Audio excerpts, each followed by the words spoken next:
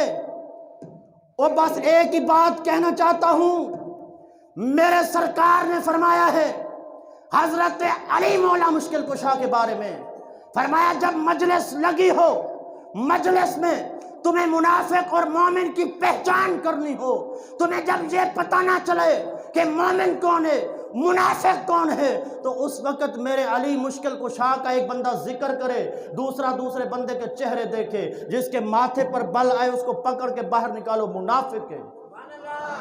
اوے علی کے ذکر سے جس کے چہرے پہ بل آئے وہ تو منافق ہے، جس کا مصطفیٰ کے نعرے پر لگاتے ہوئے چہرے پہ بل آئے، بتاؤ اس کو کون سا درجہ دیا جائے؟ آواز سے لگاؤ تاجدار ختم نبوت۔ ماہ رمضان بھی نہیں ہے، ہم تھکے ہوئے بھی نہیں ہیں، اکثریت لوگوں کی یہ بیٹھی ہوگی، میں یہ نہیں کہتا کہ سارے لوگ سو رہے ہوں گے، لیکن اکثریت ایسی بیٹھی ہے جو ابھی آرام فرما رہے تھے، ابھی اٹھ کر تشریف لائے ہیں، تو مطلب تھکاوٹ بھی نہیں ہے، تو پھر تو ہاتھ تو اٹھنے چاہیے۔ حضور کی عزت کے لیے ہاتھ نہیں اٹھے تو بتاؤ پھر کب اٹھاؤ گے؟ تاجدار ختم نبوت، تاجدار ختم نبوت، تاجدار ختم نبوت۔ بات یاد ہے کیا کر رہا تھا؟ محبت سے کہیں سبحان اللہ۔ حضرت سیدنا کون سی بات تھی؟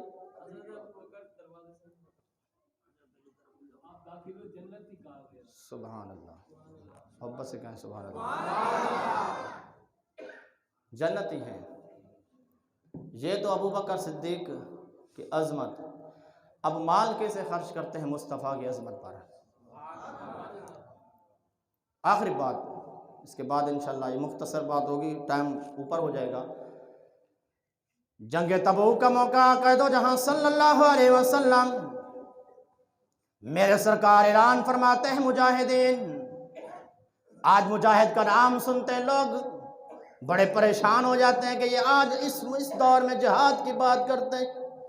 ایمان والو یقین جانیے میرے مصطفیٰ علیہ السلام نے فرمایا، سرکار نے فرمایا، اللہ اور اس کے رسول پر ایمان لانے کے بعد حدیث پاک میں آتا ہے، بخاری شریف میں آتا ہے، سرکار سے پوچھا گیا یا رسول اللہ صلی اللہ علیہ وسلم ای العمل افضل، آقا افضل عمل کون سا ہے؟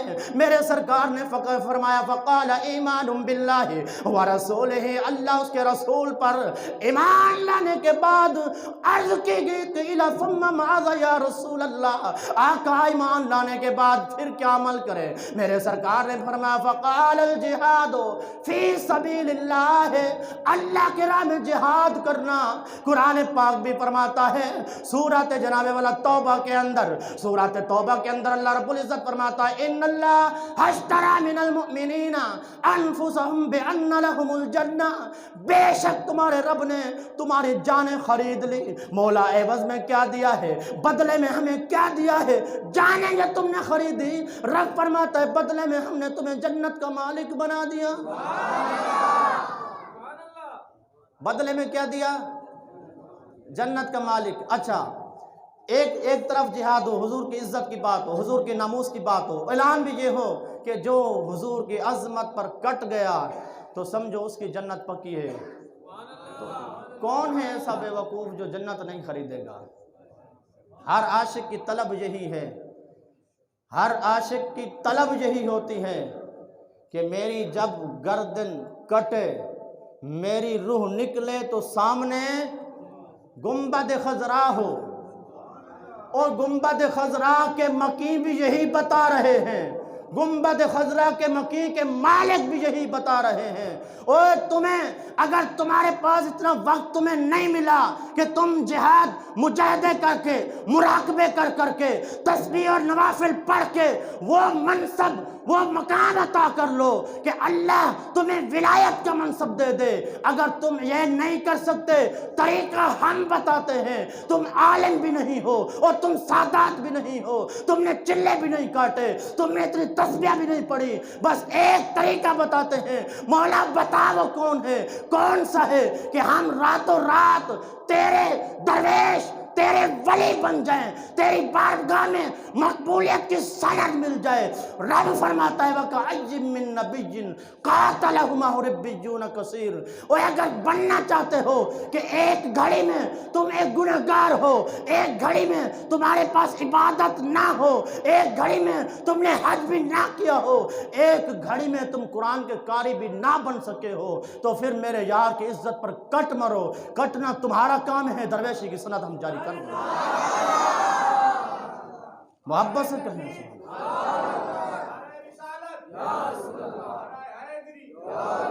ٹائم ہو چکا ہے، ٹائم بہت ہو چکا ہے۔ دعا ہے مالک کائنات ہمیں عشق حقیقی عطا فرمائے۔